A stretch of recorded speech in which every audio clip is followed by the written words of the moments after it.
Olá, que moleques, MM Brasil. Vamos falar hoje da revistinha da Mônica de número 2, pela editora Globo. Então, curta, se inscreva, compartilhe e comente. Aqui no início vemos uma propaganda do Mickey e da Minnie, e logo a seguir já começa essa história. Lembrando que essa história, o Guerreiro do Planeta Galo, eu já vi essa história quando eu tinha revistinha, lá nos anos 90, eu tinha uma revistinha com o tema de carnaval. E essa história estava inclusa nela. Por isso essa história é nostálgica para mim. Onde aqui a Magali, icônica, queria comer as frutas da cabeça da Mônica. E de repente apareceu um galo, e como era clima de carnaval, eles pensavam que era uma fantasia. Porém o galo exigia falar com o rei, o rei da terra. Então ele na verdade era um alienígena, vindo de outro planeta, um planeta onde só existia galos e galinhas. Então elas imaginaram que esse rei fosse o Rei Momo. Então aqui na festa, como vocês podem ver, o galo se interessou por fantasias com mulheres aí, fantasiadas de aves, como se fosse aí ele interessado pelas mulheres da terra. E aqui o rei, como ele era o Rei Momo, ele entrou na brincadeira, pensou que era o galo aí estava fazendo algum tipo de brincadeira, falando que ele ia atacar a terra e que ele estava invadindo o planeta Terra. Então todos o rei ali, o Rei Momo, entrou na brincadeira, achou engraçado e disse que o povo das galinhas e dos galos poderiam vir para a Terra. Então ele chamou algumas garotas do carnaval para levar o galo para se divertir. Então o galo, o alienígena, acabou entrando na festa, na festa de carnaval. E ele inclusive até ganhou um troféu como melhor fantasia, porque as pessoas pensaram que era uma fantasia de galo, mas na verdade ele era um próprio galo.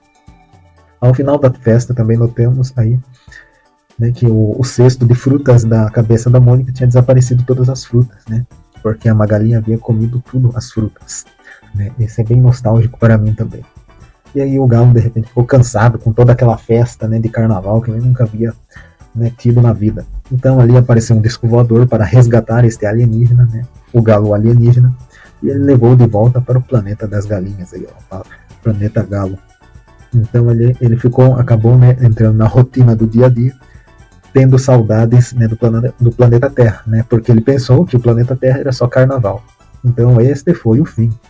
Agora vemos também as novas aventuras da Turma da Mônica. É uma propaganda aí do vídeo VHS, que na época tinha também bastante nostálgico, quando eu ia na locadora. E já aluguei este filme aí, que tem um vampiro, etc e tal. Agora vamos falar sobre a Tina, uma surpresa desagradável. Então a Tina estava aí toda desarrumada, com esses bobs na cabeça, e lendo revistinha, comendo pipoca bem à vontade. E a sua avó a chamou, disse que um tal de Otávio estava chamando por ela, que era o namorado dela. E quer dizer, não tenho certeza aqui se é o namorado, mas ele veio visitá-la. Porém ela estava toda desarrumada, então ela ficou com aquela preocupação de mulher, em ser vista toda desarrumada, Então ela queria ser vista bonita e elegante, toda arrumada. Ela foi pega então de surpresa.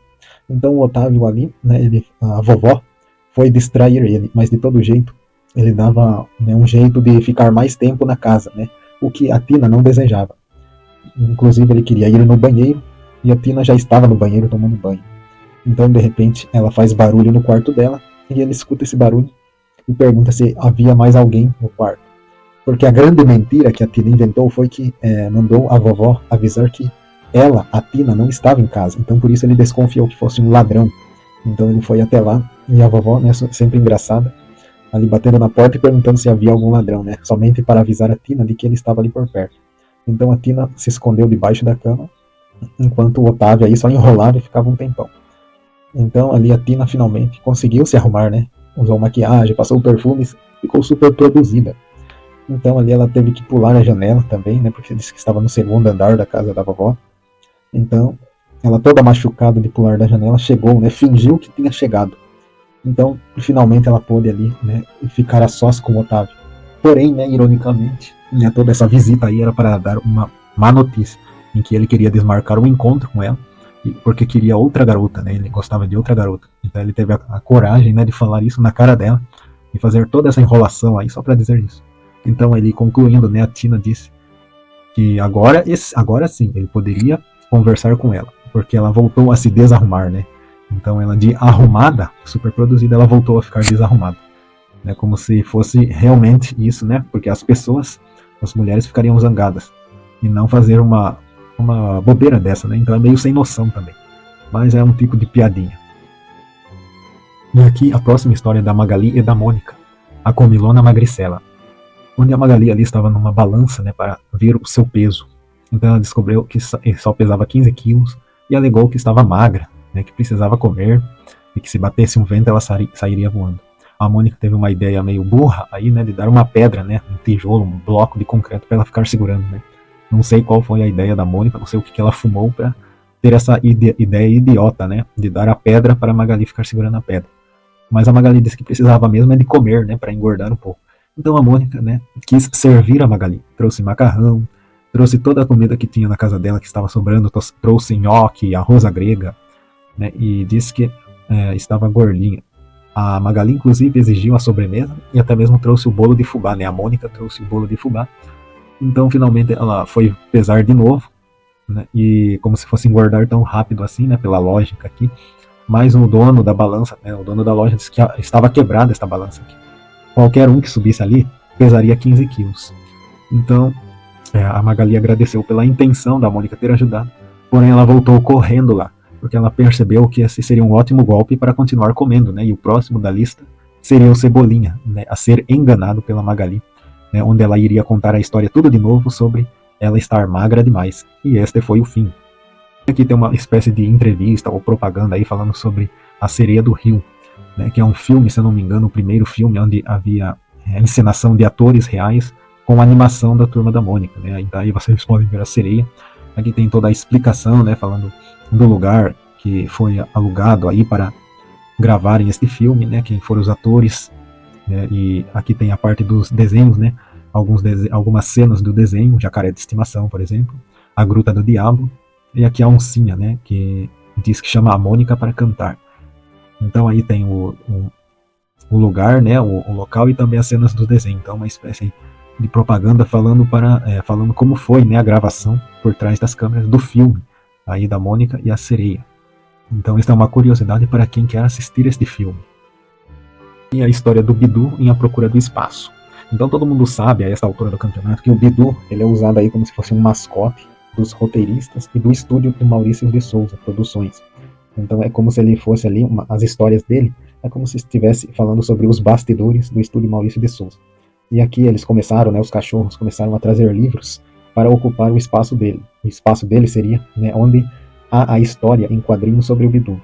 Então ele foi reclamar para o Maurício de Souza, né, falando que não tem espaço, né, a biblioteca do Maurício de Souza. Então o Maurício aí começou a escrever também uma historinha, colocando ele como se fosse participar em outras historinhas, né, como a do Cebolinha ali, escrevendo, fazendo uma pintura, né, sobre a Mônica, xingando a Mônica, onde o Bidu acabou levando a pior. Então ele correu para outra história.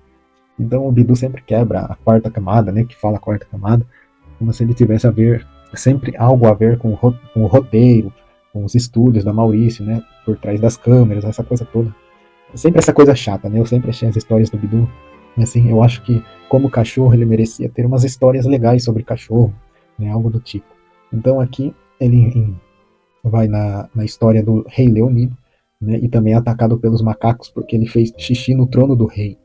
Depois ele invade outra história, a história do Piteco, onde o Piteco iria caçar, né, um dinossauro, e ele acabou levando aí uma bordoada deste macete, quer dizer, desta massa, nesse porrete do Piteco.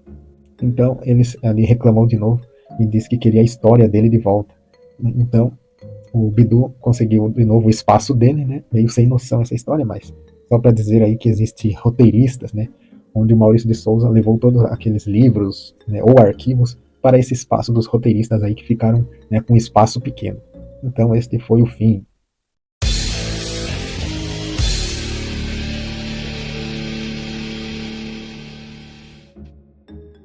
essa história, né, um pouco idiota, onde ela estava na casa do tio dela, que é um prédio, né, e de repente, sem querer, ela derrubou, né, a Mônica derrubou um vaso de flor.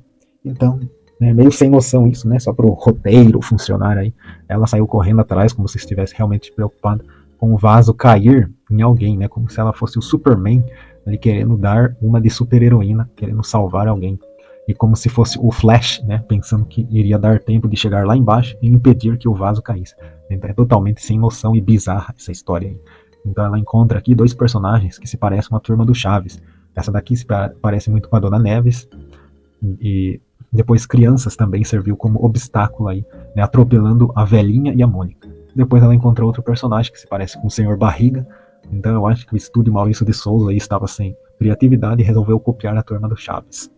Então ela entra no elevador e várias confusões, né, para atrasar a Mônica de chegar lá embaixo, né, entre elevadores lotados e a velhinha enchendo o saco dela e um monte de problema.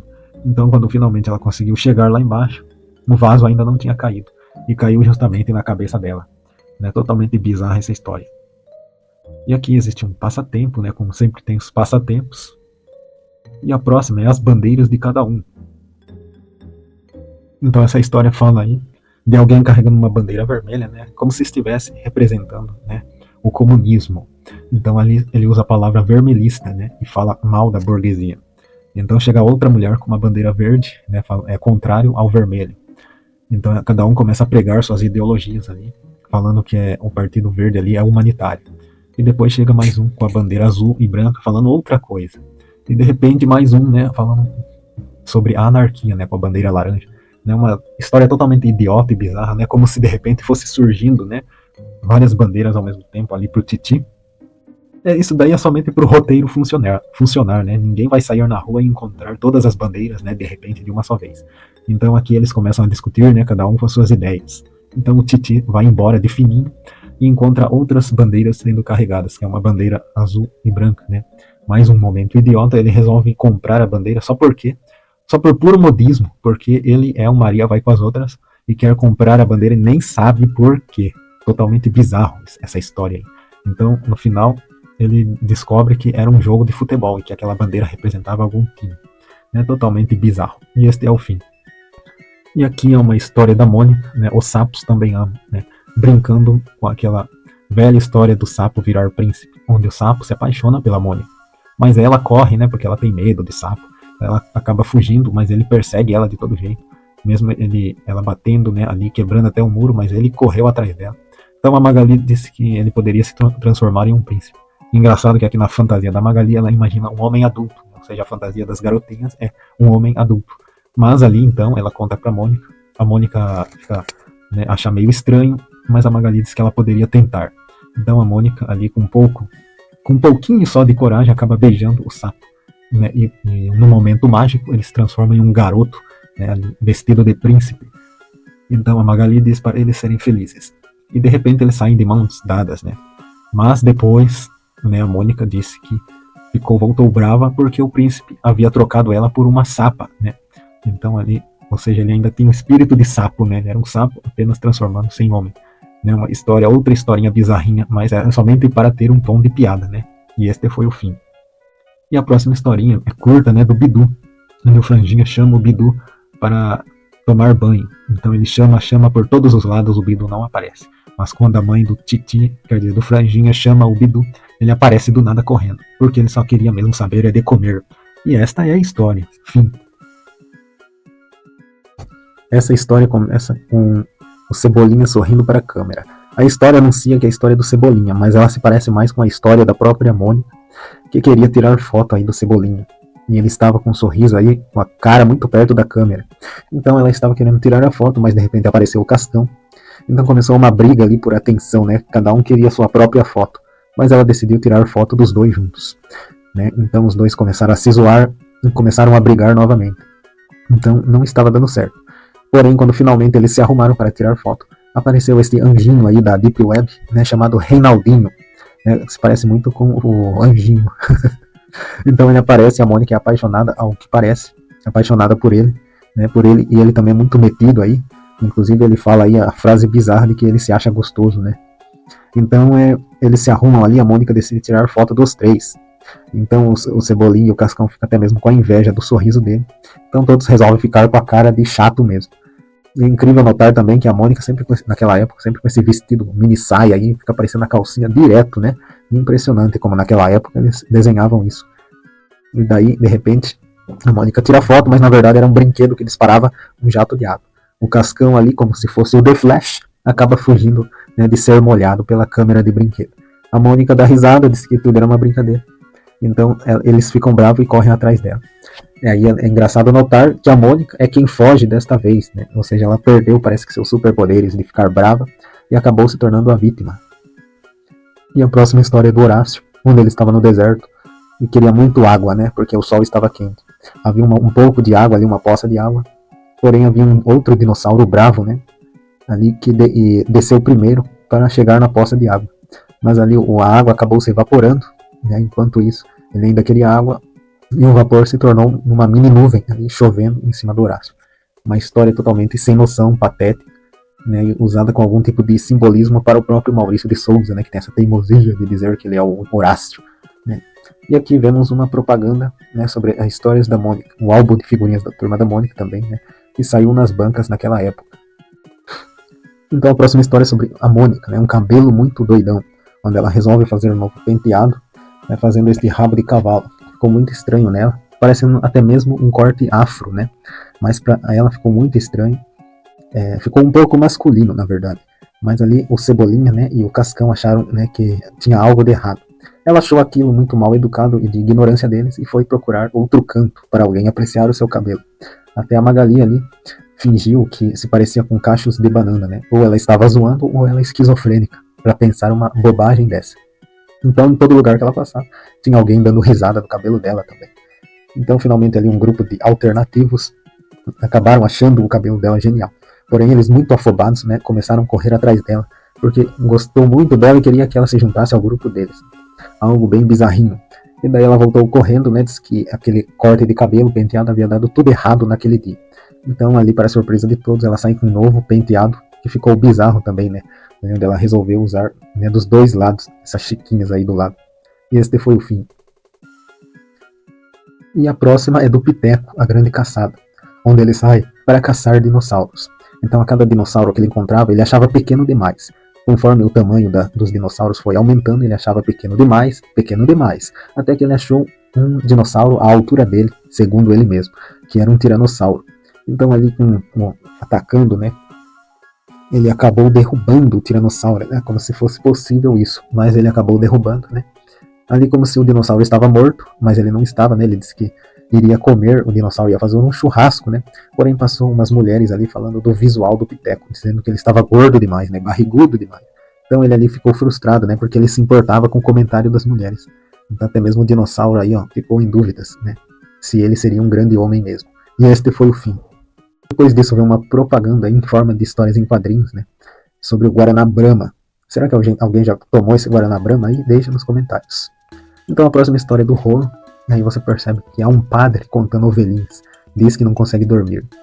É meio bizarrinho, mas ele acorda aí, né, veste a batina dele. Naquele vento, né, engraçado que estava um dia frio, pelo que dá para notar. Ele vai à procura do Rolo. Então dá para entender que o Rolo é católico. Então ele chamou o Rolo somente para fazer confissões, porque ele queria dormir. Veja só o nível da crítica. E agora temos uma história da Mônica, que também parece ser um pouco bizarro ou mágico. Aí. O pirulito do bem e do mal, né, fazendo alusão à história do Gênesis da Bíblia, né, onde tem a serpente do mal numa árvore tentadora. Esta árvore é cheia de pirulitos e doces. A Mônica se impressionou com aquilo e a cobra, né, se transformou nesta garota loira aí. Então ela disse que aquela árvore ali, né, era de doces e que ela se chamava Serpente. Então a Mônica disse que parecia gostoso. Então ela ofereceu os pirulitos para a Mônica, mas porém estava vendendo. Né? A Mônica disse que não tinha dinheiro e mesmo oferecendo fiado, ela disse que não seria bom. Então ela acabou, né, doando, né, o pirulito a ele de graça. Mas mesmo assim a Mônica achou que não seria bom porque teve uma conversa que o pirulito engorda. Né? Mas a cobra e a serpente acabou convencendo ela de que ela tinha um corpo de Miss. Então ali ela acabou dando um pirulito, mas a Mônica não gostava de pirulito de limão. Né? Então a serpente disse que havia outros sabores. Né? Então, incrivelmente, a Mônica disse que não gosta de abacaxi, nem de chocolate, disse que detesta chocolate. Isso é meio bizarro, né? A Mônica não gostar de chocolate, muito estranho. de uva não, de laranja não, nem de morango. Parece que não gostava de nada. E estranhamente, ela disse que queria de cebola, né? Isso faz lembrar por que será cebola. Ela gosta tanto assim do pirulito do Cebolinha, né? Muito bizarro. Então a serpente aí disse que queria desaparecer e que não deu certo. Então ali tudo indica que talvez a Mônica estivesse ali viajando na maionese. E a Magali, né, questiona ela, por que a Mônica acredita, né, que haveria de nascer uma árvore ali onde foi plantado um pirulito, algo desse tipo. Bem estranho, né, mas este foi o fim. A próxima história da Mônica, para finalizar, o Dr. Fraude explica. Então o Dr. Fraude ali ele está se referindo ao Dr. Freud, né, o filósofo Freud. Então a Mônica, né, está falando oi Cebolinha, mas de repente ele grita, né, corre de medo da Mônica, sendo que ela não fez nada, né, então ele sai correndo. E a mesma coisa acontece com os outros, né, com o Chaveco, o Jeremias, o Humberto, o Titi, não, o Titi não, é o Zé Luiz, esse daí, né, todos eles correm, né, e ela fica estranho, né, o que será que está acontecendo com ela. Ela vê que pelo espelho que ela está normal. Porém aparece, né, o Cascão, obviamente, aí disfarçado, né, de uma figura que ele se diz ser o Doutor Sujomundo, Fraude, né, como se fosse uma espécie de filósofo aí, falando que entende de cuca, né, ou seja, de psicologia, falando que entende de tudo isso. E aqui é uma quebra da quarta camada, onde ele diz que conhece as revistinhas da Mônica, dizendo que ela bate nos meninos. Então ali ele observa e fala que os meninos estão medrosos, né, todos estão com medos, né, por causa da Mônica ser agressiva. E aqui tem até uma imaginação engraçada da Mônica, o Cebolinha e o Cascão mais velhos, né, fugindo da Mônica. Ele diz que eles poderiam estar com medo e poderia fugir dela pelo resto da vida. Então, na conversa, ele acaba convencendo que eles estavam reprimidos, né, e que a solução seria que deixasse que eles xingassem a Mônica, né, por bastante tempo. Então, eles começaram a xingar a Mônica, né, de todo jeito. É um plano, né, que quase deu certo. Ela aí pergunta quanto tempo teria que aguentar isso, e ele disse que uns 50 anos.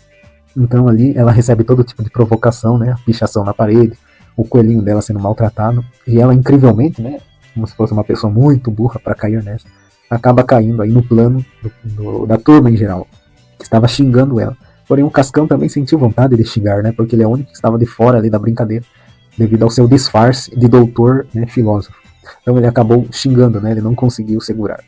Então ali acabou revelando, né, a Mônica descobriu que era o Cascão. E o plano deu errado, né, todo mundo ficou bravo. Então ela correu atrás de todos eles, e aí aparece uma espécie de filósofo também, né, um ruivo, né, um irlandês, parece um irlandês falando que no tempo de hoje, né, as meninas é que correm atrás dos garotos, né, ou seja, os garotos correm das meninas, e diz que o Freud explica, né, e este finalmente foi o fim. E aqui tem uma tirinha, né, última tirinha, onde a Mônica está puxando o Cebolinha ali, que estava pendurado no penhasco. Ela ajuda, mas, né, fazendo alusão à força dela, ela jogou com tanta força para trás que ele caiu em outra árvore, em outro galho, e ficou em outra enrascada. E aí este foi o fim. E aí, com mais propagandas no final, né, roupas. Alguém aí se lembra dessas roupas, ou já usou essas roupas? Deixe no comentário, ó, tem até calcinha, tem shorts, regata, tudo da Turma da Mônica aí, ó. Até a cueca da Turma da Mônica tinha, ó, na lojinha da Mônica, era o anúncio. E também aí, ó, a Faber-Castell fazendo a sua propaganda também. É incrível como na época eles faziam meio que uma sedução ali, ó, a menina seduzindo o garoto, né, nessa idade aí. Né, eu sei que pode ser normal, mas a propaganda fazer isso é, né, meio bizarro. Então espero que tenha gostado, curta, compartilhe, se inscreva, ajude, e obrigado por sua atenção e até a próxima.